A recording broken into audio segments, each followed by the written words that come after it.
매체가 발달을 해서 세상 곳곳에서 일어나는 일들을 다 앉아서 듣고 볼 수가 있습니다. 사람들이 사는 모습을 보면 신문기사나 또 주요 뉴스 기사를 이렇게 인터넷으로 보면 미국에 사나 중국에 사나 유럽에 사나 신문 내용은 다 비슷한 것 같아요. 범죄하는 것도 보면 다 사람 사는 곳은 다 똑같은 범죄가 있고 똑같은 일들이 일어나요. 사람만 다를 뿐이죠.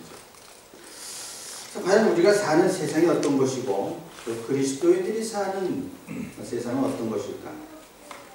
그리스도인들은 실은 두 가지 세상 속에서 삽니다. 하나는 세상의 권세가 지배하고 있는 이 지상과 하나님의 권세가 지배하는 영원 사이에서 삽니다. 그러면 하나님의 권세가 지배하고 있다는 그 하나님을 그럼 우리는 어떻게 느껴볼 수 있을까? 어둠 속에서도 빛을 보는 것처럼 사는 것이 기독교인의 삶입니다. 그 빛이 있다고 믿고 그 빛이 인도하신다고 믿고 사는 것이 기독교인의 삶입니다. 그리고 그 빛이 나의 심령에서 확신이 되는 것이 믿음입니다. 세상을 살아가면서 어떤 사람은 캄캄하다고 절망하고 낙심하고 어떤 사람은 그 빛이 있다고 나를 인도하신다고 생각하는 사람의 차이는 어디서 오는 것일까? 무엇을 어떻게 보느냐 하는 것은 문제입니다. 저는 유럽에서 살면서 여러 가지 좋은 점이 있는데 그 중에 제가 좋아하는 것이 하나가 뭔가 하면 어디를 가나 참 좋은 박물관들이 많다는 겁니다. 박물관이 그저 옛날 물건 수집해놓은 그런 데가 아닙니다. 한국에서는 책에서나 보고 사진으로 보던 유명한 작품들을 사진이 아니라 원래 크기대로 직접 볼 수 있다는 것이 얼마나 감격스러웠는지 모릅니다. 물론 시간이 많지 않기 때문에 그 유명하다는 무제움을 다 돌아볼 수는 없습니다. 그래도 잊지 못할 박물관들이 있습니다. 영국의 런던에 가면 대형 박물관이 있습니다. 하루에 돌아보기가 바쁠 정도로 엄청나게 많은 것들을 수집해놨습니다. 그걸 돌아보면서 와, 참 대단하다는 생각이 들어요. 어떻게 이렇게 많은 시간 동안 많은 것들을 모아놓을 수 있을까? 물론 부정적인 생각도 들어요. 저걸 어떻게 다 뜯어다 놨을까 하는 생각하면 좀 부정적인 생각도 듭니다만은 그 대한박물관에서 저희들이 참 소중한 것들을 많이 만나고 볼 수가 있습니다. 독일에 와서는 요셉 보이스라든가 이런 작품들을 바로 근처에 있는 멘싱글라트하고 앞타의 무제움에 가면은 보이스 특별대회 때 보면 말로 만들었던 그가 늘 항상 내놓은 그 부터하고 담요행장 그런 작품들을 직접 볼 수가 있으니까 얼마나 좋은지입니다. 제가 뮌스트에 있을 때는 백남중 작가 특별전을 도시 전체를 놓고 했습니다. 그때 말로 만들었던 무슨 텔레비아에 있는 부초상 이런 것들 다 그때 보았어요. 참 한국에 있으면 보지 못했을 그런 작품들을 다 볼 수가 있었습니다. 스페인에 가면은 마드리드 프라다 무제움이 있습니다. 가보면은 미술 교과에서 봤던 그런 조그만 그림들 있잖아요. 벨라스케라든가 마네, 모네 유명한 그림들을 제대로 다 볼 수가 있습니다. 그 어떻게 새로운 기법들을 도입했고 이런 것들을 직접 가서 볼 수가 있습니다. 파리에 가면 루브르 박물관, 말해 못하겠습니까? 그런 거면은 인상파가될 작품만 모아놓은 옥세 무제움을 가면은 하루 종일 봐도 질리지는 않습니다.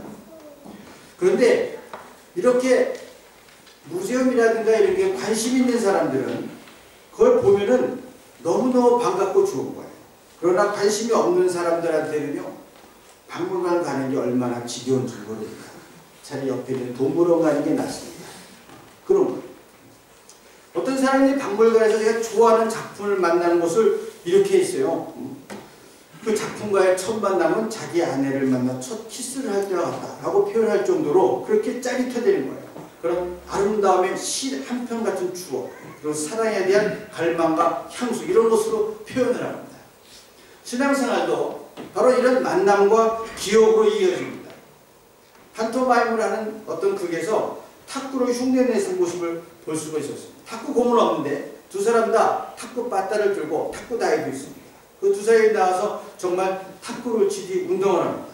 서비스도 있고 스매싱도 있고 커트도 있고 실제 공하고 소리만 없을 뿐이지 영락 없이 탁구 시합하는 것 같아요. 그러니까 텔레비에 탁구 시합하는 거를 소리 끄고 보는 것 같아요. 똑같이 합니다. 그 사람이 너무 세게 쳐갖고만 탁구공이 멀리 관중석으로 날아가 버렸습니다. 그 사람이 막 관중석에 가서 공 달라고 그러면 또 그 사람이 공을 던져주더라고요. 그건 똑같아요. 보니까 이 사람들이 이렇게 시합을 할 수 있었던 것은 그들을 탁구를 쳐보았던 확실한 경험과 기억이 있는 사람들입니다. 우리 기독교 신앙이라고 하는 것도 우리의 구세주신 예수 그리스도에 관한 기억, 다른 용어로 얘기하면 그리스도에 대한 신앙적 체험을 안고 오늘 그 신앙의 경험이 계속될 것을 믿고 생활하는 것입니다. 성경은 바로 이러한 신앙적인 경험에 대한 기록으로 가득합니다. 노아와 모세와 이사야 그리고 욥이 경험했던 하나님과의 신앙적인 체험들입니다. 그리고 신약 성서에는 12 제자들의 생생한 체험들이 담겨 있습니다.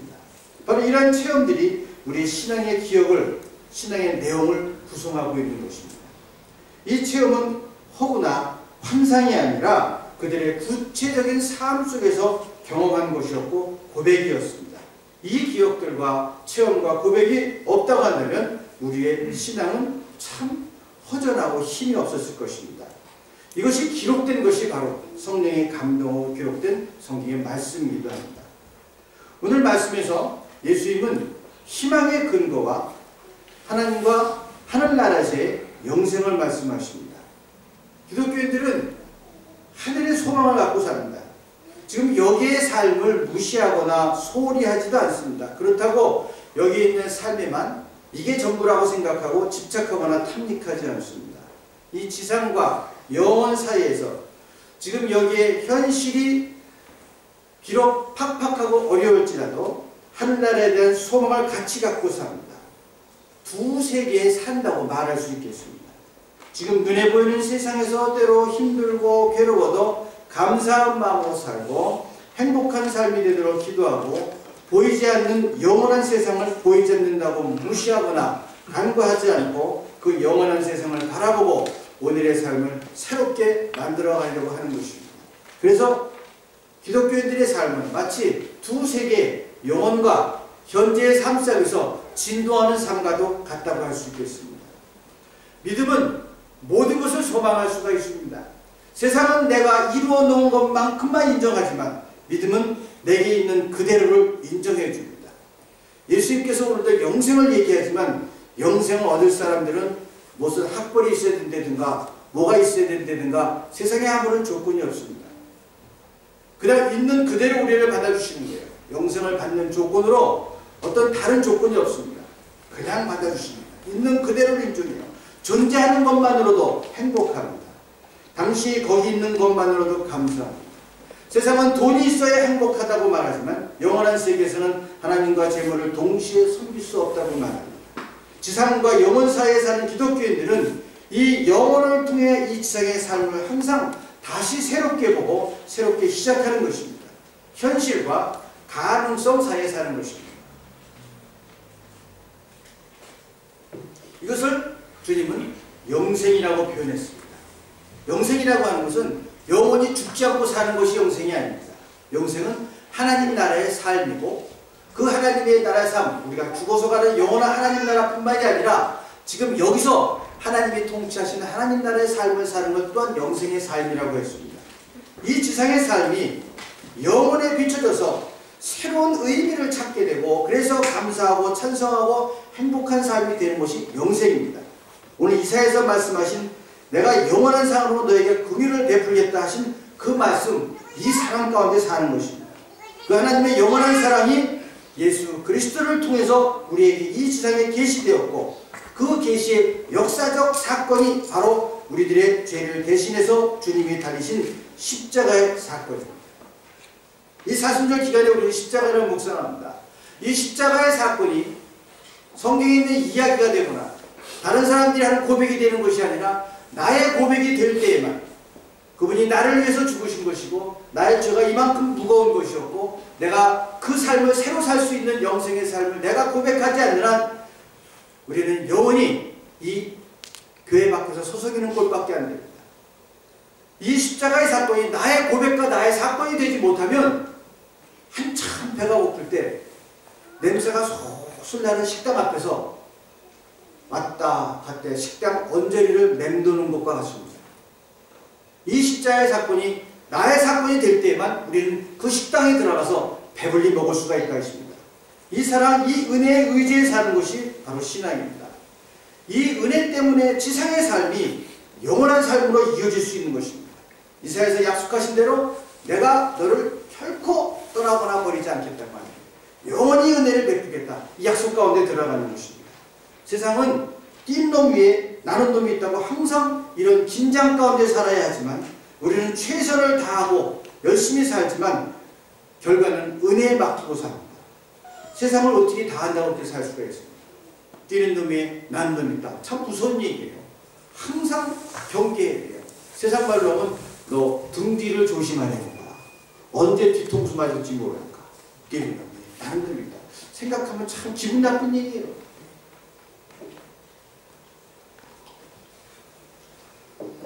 요즘 말하는 세상의 성인들이 얘기를 들었으면 뭐라고 했을까? 공자는요, 뛰는 놈은 나는 놈에게 겸손해야 된다. 공손을 가르쳤다. 그랬을 것이다. 부처는 뛰는 놈이나 나는 놈이나 다 내 손 안에 있다. 그렇게 봤어요. 맹자는 뛰는 놈이건 나는 놈이건 전부 다 날 때부터 선했다. 그 성선적입니다. 돌아가신 성철 스님은 뭐라고 했을까요? 뛰는 놈이고 나는 놈이다. 그렇게 얘기했죠.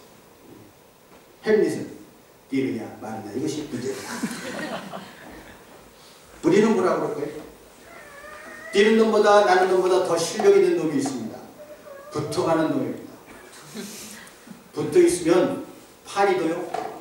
자동차에 붙어 있으면 윤회까지 밀려갑니다. 비행기 붙어 있으면 한국도 가요. 뭐 뛰고 날고 하는 것보다 붙어 있는 게 낫다니까요. 은혜에 딱 붙어 있으십시오. 은혜 받은 생각이 이게 자꾸 내 힘으로 다 한다고 생각하니까 괴롭고 힘들어지는 것입니다. 세상 사람을 세상 어떻게 다 한다고 할 수 있어요. 세상을 다 한다고 생각하는 것처럼 어리석은 사람이 없습니다. 어떤 사람이 바닷가를 거닐다가 알라딘의 요술 램프를 주셨습니다. 이 사람이 램프를 탁 문지르니까 연구와 함께 그 램프의 요정이 나타났어요. 무엇을 도와드릴까요? 소원이 무엇입니까? 저는 딱 한 가지 소원을 들어줄 수 있습니다. 말씀하시죠. 여러분 뭐라고 했을까요? 요술 램프를 램프의 요정이 나서 한 가지 소원을 들어주겠다고 했어요. 이 사람은 공부를 많이 했나 봐요. 머리가 복잡한 사람이에요. 그러니 1년 후에 신문을 갖다 달라고 했어요. 뭐가 있을까요? 주식 시세가 있거든요. 그 주식에 왕창 올인하면 되는 거예요. 1년 후에 찾으면 되니까. 머리 기가 막히는 사람이에요. 그래갖고 1년 후에 신문을 딱 가니까 주식 시세가 딱 나온 거야. 그냥 1년만 갖다 올인하면 돼요. 돈 꿔서라도. 딱 그래서 야, 이때는 팔자 고쳤구나라고 딱 생각했는데 한 대가 딱 그러니까 부고장인데 자기 장례식 일자까지 다 나와 있어요. 세상을 어떻게 알 수가 있나요? 그래서요, 우리가 세상을 안다고 생각하고 살면 안 됩니다. 진짜 붙어서 가는 놈처럼 은혜 가운데 산다고 생각한 사람이 정말로 지혜로운 사람입니다. 그래서 초대교회에서는 어떻게 우리가 하나님을 느낄 수 있을까 하는 질문에 대해서 대답은 여러분들이 지난주에 했던 바로 성찬식입니다. 성만찬에 주의 식탁에 초대됨으로써 제가 느낄 수 있다. 볼 수가 있으니까 눈으로. 이 성령의 말씀은 성령의 감동이 있어야 깨달을 수가 있고, 예수님 돌아가신 사건도 내가 본 일이 없으니까 신앙으로 고백되는데, 이 모든 것이 보여지는 말씀으로 주신 게 성만찬이거든요. 그 성만찬에 식탁에 초대됨으로써 하나님을 느낀다라고 했습니다. 성만찬에서 지상에서 눈에 보이는 이 빵과 포도주가 있고 성찬상이 있고 목사님의 아이제축스포트 제정의 말씀이 있습니다. 이것은 눈에 보이는 것들이거든요. 근데 이 눈에 보이는 것 외에 우리 눈에 보이지 않는 것이 있습니다. 바로 이 성만찬에 하나님의 임재하심입니다. 예수 그리스도를 통해 우리를 구원하시기 오신 그 하나님이 이제는 그 성찬에 떡과 포도주에 임재하신다고 하는 것입니다. 눈에 보이는 지상의 빵과 포도주를 통해서 영원한 세계에 눈에 보이지 않는 하나님의 영원한 사랑이 임재하고 전해진다고 하는 것입니다. 그래서 정말 아름다운 것은 눈에 보이지 않는 것입니다. 이스라엘에게 약속했던 그 영원한 사랑이 이 성만찬을 통해서 우리들에게 보이는 것처럼 전해진다고 하는 것입니다. 그러므로 신앙생활을 자유하다고 믿는다고 마음대로 아무렇게나 내가 자유하니까 그런 게 아닙니다. 탁구장에서는 탁구를 쳐야 되고 테니스장에서는 테니스를 쳐야 됩니다. 테니스장에서 인라인 스케이트 타면 안 됩니다. 테니스장은 테니스장이고 축구장은 축구장입니다. 경기에 규칙이 있는 것처럼 신앙생활에도 이 성경을 따라 일정한 규칙이 있습니다. 축구장이나 테니스장은 주위에 철책도 다 쳐져 있죠.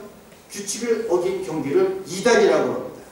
이 말씀과 말씀에 근거한 세례와 성만찬이 지상에서 영원으로 가는 길입니다. 하나님께서 사랑으로 이 길을 제시하셨고 위험을 막기 위해서 벽도 다 마련해 주셨습니다. 열심히 뛰고 달리면 됩니다. 이거 지는 것은 문제가 아닙니다. 끝까지 최선을 다하는 겁니다. 우리가 먹는 만나, 음식은 죽음을 막을 수가 없었습니다. 만나는 광야에서 이스라엘 백성들이 일용할 양식이었는데 사람들은 이것을 모으면 오래 살 것이라고 모아봤지만 썩어버리고 맙니다. 세월의 흐름에 따라서 그 만나를 먹어서도 육신은 허약해져 가다가 마침내 죽고 말았습니다. 그러나 영혼의 양식인 하나님의 떡의 효과는 그것과는 현저히 다릅니다. 영적인 능력과 발육은 나이가 들어감에 따라 더 신장되어 갈 수가 있습니다. 마치 겉사람은 점점 늙어가지만 속사람이 날로 새로워지는 것 같은 이치입니다. 땅의 음식인 만나를 구하는 사람은 아직도 광야를 방황하는 자에 해당합니다. 하늘 가나안의 시민으로서 신령한 양식인 영생의 떡이 필요합니다. 영원히 죽지 않는 생명의 참떡, 하늘로 내려온 떡을 그리스도를 의미합니다. 우리는 하늘에서 내려온 떡을 사모하기보다는 땅의 떡을 너무 많이 추구할 때가 있습니다. 생명의 떡을 먹고 영적으로 사는 사람들은 품위와 지식과 모든 영적인 은사에 있어서 계속적으로 성장합니다. 만약 이것이 나타나지 않는다면 하늘의 영식을 먹긴 먹었는데 이게 소화불량이 되었든지 아니면 흡수가 되는데 뭔가 장애가, 영적인 장애가 있는 것입니다. 오늘날에도 생명의 참떡을 충분히 먹지 못하기 때문에 영적인 삶이 둔화되고 또 위축되는 사람들이 많습니다. 이 세상에는 예수를 믿는 것을 다만 이 세상을 살아가는 필요와 방편으로 믿는 사람들이 많습니다. 사실 우리가 예수를 아는 것은 이 세상을 위해서 필요한 것이 아니라 오는 세상을 위해서 필요한 것입니다. 우리가 예수를 잘 모르는 것도 아니고 그렇다고 오해하고 있는 것만도 아닙니다. 단지 무엇을 오해하고 있느냐 하면 예수님이 우리에게 주려고 하는 것이 무엇인지를 오해하고 있다고 합니다. 그분이 나에게 뭘 주려고 하시는지 이 부분이 선명하지가 않다고 하는 것입니다. 예수님이 주신 생명의 떡을 만나와 비교해서 그저 자기의 목적과 뜻을 이룰 수 있게 힘을 주고 에너지를 보충해주는 양식으로만 사용하고 있지 않은 것입니다. 영생의 삶을 살려고 주신 떡을 이 떡을 먹고 영생이 이르는 삶을 살려고 하는데 그 삶보다는 이 떡을 먹고 내 야망과 내 욕심과 내 계획들을 성취하기 싶은 그런 모습으로 이 떡을 사용하고 있지 않느냐 하는 것입니다. 하나님께서 만나를 주신 것은 먹고 살아라는 얘기가 아닙니다. 가나안에 들여보내기 위해서입니다. 가나안에 들여가기까지 그 만나가 필요했던 것입니다. 40년 동안 먹다가 죽으라고 준 만나가 아니었거든요. 그러나 주님이 내려주신 그 만나를 광야를 헤매며 자신을 위해서 다 소비해버렸습니다. 과연 주님의 만나를 이렇게 사용해도 되는 것이냐는 것입니다. 우리는 하나님의 은혜를 구하고 그분의 은혜 가운데 붙어가는 삶이라고까지 얘기합니다. 그런데 그 은혜를 세상에서 뭔가 성공하고 세상에서 내 야망을 이루기 위한 광야를 헤매고 있는 데 필요한 만나로 쓰고 있지는 않냐. 하나님께서 우리에게 원하신 것은 가나안에 이르는 영생을 원하는 것이고 우리의 삶이 영생의 삶을 사는 것을 원하시는데 내게 주신 기도의 능력과 내게 주신 은혜를 이 땅에 사는 삶을 위해서 만나를 후송하고 있지 않냐는 것입니다.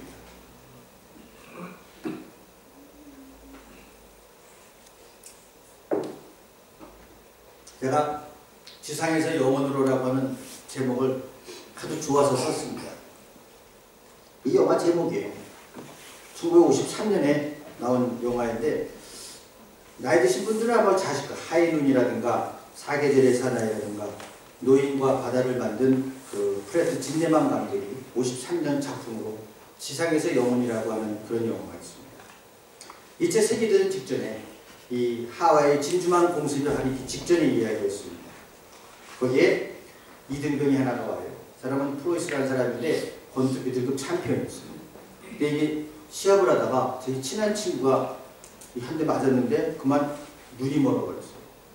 그래서 권투 글러브를 벗어던지고 다시는 권투를 하지 않겠다고 왔는데 이 부대에 들어오니까 거기 있는 상사는 매번 부대마다 권투 시합이 있는데 이 권투 선수가 하나 들어오니까 이 사람을 시켜갖고 자기가 우리 부대가 1등을 하고 자기 이름을 내고 싶은 거라서 자꾸 권투를 하라고 그러는 거야. 근데 자기는 죽어도 하지 않겠다. 그 계속 어려움을 당할 수밖에 없어요. 그러니까 뭐 고생하고 이렇게 어려운 일 시키고 막 그러는 거예요. 근데 그거를 워든 상사라고 하는 사람이 뭐 이해를 해요. 참 근데 힘들게. 이해를 하는데 그 워든 상사는 바로 그 중대장 프라우하고 원래 만나는 사이예요. 참 복잡하지. 근데 결국은 자기하고 친했던 친구 하나가 그 영창 감옥을 담당하던 사람하고 싸우다가 그 감옥에 들어가서 결국은 죽게 됩니다.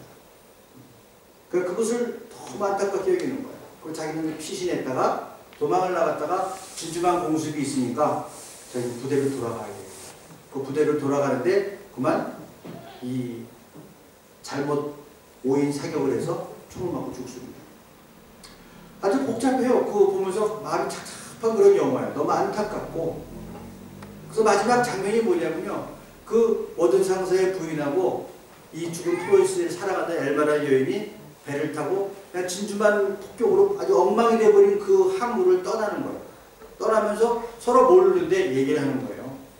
근데 그 프로이스 이병의 애인 엘머가 그런 얘기예요. 우리 애인은 위대한 장군이었다고. 진주만 공습 때 공습에 죽었다는 거 누구냐 그러니까 프로이스 장군이래. 그런 사람이 없고 뭐 이등병이거든요. 그러니까 모든 부인은 다 알아요. 듣지만 더 이상 얘기하지 않습니다. 그 배가 떠나는 장면으로 끝나는데 하여튼 그 나팔수가 자기 그 친구가 죽었을 때 진원곡을 부르는데 울면서 그 나팔 트럼펫을 부는데 그게 아주 명장면이었습니다. 눈에 보이는 그런 지상의 삶과 영원한 삶과의 그런 괴리, 즉 군부대의 비리, 불법, 부조리, 폭력, 불륜 또 그런 거 하면 거기에 목숨까지 건 우정과 사랑, 이것이 영혼과 지상 사이를 아주 갈등하고 긴장하게 만드는 구조로 만들었던 그런 영화라서 아주 오랫동안 기억에 남는 작품입니다. 어릴 때도 봤고 커서도 봤고 독일에 와서도 봤어요. 이 흑백 영화거든요. 더 감동이 있습니다. 참으로 아름다운 것은 눈에 보이지가 않습니다. 영원한 삶이라고 하는 것도 눈에 보이지가 않아요. 그렇기 때문에 자꾸 눈앞에 있는 것을 추구하고 자꾸 눈에 보이는 것을 추구하기 때문에 영원한 삶에 이르지를 못합니다. 우리의 시선이 어디로 가야 되는지 아십니까? 지상에서 영원으로 가서 그 영원한 삶을 체험하는 그 눈으로 지상을 다시 봐야지 이게 아름답게 보인다는 겁니다. 그래서 우리의 눈길이 지상에서 영원으로 가야 돼요. 예수님께서 우리의 주시고자 싶었던 게 바로 그거예요. 이 빵을 먹으면 영원히 산다. 죽지 않고 영원히 산다는 얘기가 아닙니다. 그 영원한 삶을 보는 눈이 열린다고 하는 겁니다. 그러면 세상이 달리버려요. 여러분 잘 아는 미켈란젤로라고 하는 르네상스를 대표하는 화가가 있습니다. 이 사람은 고집이 세고 자기의 작품에 대해서 자부심이 굉장히 강했기 때문에 아무리 많은 돈을 준다고 해도 결코 마땅치 않으면 작품을 제작해 주지 않던 사람입니다. 근데 이 미켈란젤로의 독특한 버릇이 하나 있습니다. 자기의 작품에 결코 사인을 하지 않습니다. 여러분 베드로 대성당에 가면은 마리아가 죽은 예수를 끌어안고 있는 그 슬퍼하는 삐의 떼상 거기 외에는 사인을 하지 않아요. 왜 이런 사인을 하지 않는가 하면은 여러분 바티칸에 가면은 그 시스틴 성당이 있습니다. 얼마나 아름다운지 몰라요. 천지창조를 그릴 때인데 1508년 율리우스 2세 명령으로 시스틴 청장화를 그리게 됩니다. 이게 얼마나 힘들겠어요. 고개를 젖히고 해야 되니까 뭐 병도 나고 뭐 다 망가지는 거예요. 사람들이 성당 출입을 막고 4년 동안 그 성당에 들여박혀서 그림을 그렸습니다. 천장 밑에 작업대를 세워놓고 고개를 뒤로 젖힌 채 천장에 물감을 칠해가는 고된 작업이었습니다. 나중에는 목과 눈에 이상이 생길 정도로 일에 온 정성과 열성을 들였습니다. 그리고 그림을 다 4년 동안 그리고 마지막으로 자기의 미켈란젤로 사인을 딱 집어넣고 흡족한 표정으로 붓을 놓았습니다. 그리고 지친 몸을 편히 쉬게 하려고 성당 밖으로 나왔는데 성당문을 나설 때 그의 눈앞에 그 광경에 감탄하고 말았습니다.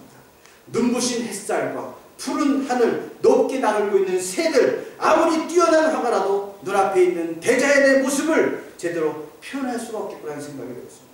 그때 미켈란젤로의 마음에 작은 울림이 있었습니다. 하나님은 이 아름다운 자연을 창조하고도 어디도 자기의 솜씨를 알리는 흔적을 남기지 않는데 나는 기껏 작은 벽화 하나 그려 내 사인을 남겼다. 그래서 즉시 성당으로 돌아와서 작업대에 올라가서 자기 사인을 지워버렸습니다. 그 이후부터 미켈란젤로는 그 어떤 작품에도 자기의 사인을 남기지 않습니다. 왜? 지상에서 영원으로 돌아가는 그 영혼의 눈으로 보니까 자기의 삶과 자기의 작품이라고 하는 것은 참 초라한 것이었습니다. 그래서 그분의 은혜를, 그분의 놀라운 솜씨를 깨닫고 난 이후부터는 다시는 사인을 하지 않습니다. 여러분, 우리의 삶은 땅에 살고 있지만 영원한 삶을 사는 그런 하늘나라의 삶을 사는 사람들입니다. 이 땅의 성공과 실패에 너무 연연하지 마십시오. 우리는 영원한 삶을 허락받은 사람이고 하나님께서 절대 너를 떠나지 않겠다고 영원한 사람으로 함께 하셨다고 약속하셨고 그 약속을 우리들에게 십자가를 통해서 증거해 주셨고 예수 그리스도께서는 이 빵을 먹는 자마다 영생을 하리라 약속해 주신 사람들입니다. 우리의 시선이 이 지상에서 영원으로 향하고 그 영원한 삶을 소망하고 바라보는 마음으로 지상의 삶을 바라볼 수가 있다고 한다면 우리는 지상에서 영원으로 가는 삶을 살 수가 있는 것입니다. 사랑하는 성도 여러분, 이 사순절은 하나님께서 영원히 사랑했던 그 약속, 이 빵을 갖고 영생을 주시겠다는 그 하나님 주님의 약속, 이것이 십자가에서 다시 한번 확인되고 계시된 것을 묵상하는 절기입니다. 이 사순절 동안 십자가의 묵상을 통해서 우리의 시선이 지상에서 영원으로 옮겨갈 수 있기를 바랍니다. 그리고 우리의 시선이 이 영원한 삶에서 우리의 삶을 바라보면서 풍요해질 수 있기를 바랍니다. 넉넉해질 수 있기를 바랍니다. 감사와 고백이 넘칠 수 있기를 바랍니다. 사순절 기간, 이 기간의 묵상과 십자가를 통해서 우리의 삶이, 우리의 시선이 지상에서 영원으로 그리고 우리의 삶이 다시 한번 윤택해지고 영적으로 풍요해지는 절기가 되시기를 주님의 이름으로 간절히 축원합니다. 기도하시겠습니다. 자비하신 하나님 감사합니다. 이 땅에서 쓰러져버린 우리들의 삶이 영원한 삶을 알게 하시고 보게 하시고 누리게 하신 것을 감사합니다. 구하리 아버지 하나님, 영원한 삶으로 이 지상의 삶을 바라보게 하시고 담대히 끝날까지 달려가게 하여 주시옵소서. 주님의 말씀처럼 마지막 날에 우리를 살릴 것을 믿고 달려가는 저를 되게 하여 주시옵소서. 사순절 기간 중이오니 하나님의 영원한 사랑이 계시되고 주님의 영원한 생명이 계시된 십자가를 묵상하며 다시 한번 새로워지게 하시고 우리의 시선이 지상에서 영원으로 다시 한번 열리게 하시고 이 세상의 삶이 주님의 은혜 가운데 풍요해지고 윤택해지는 절기가 되게 하여 주시옵소서. 예수님의 이름으로 간절히 기도하옵나이다. 아멘.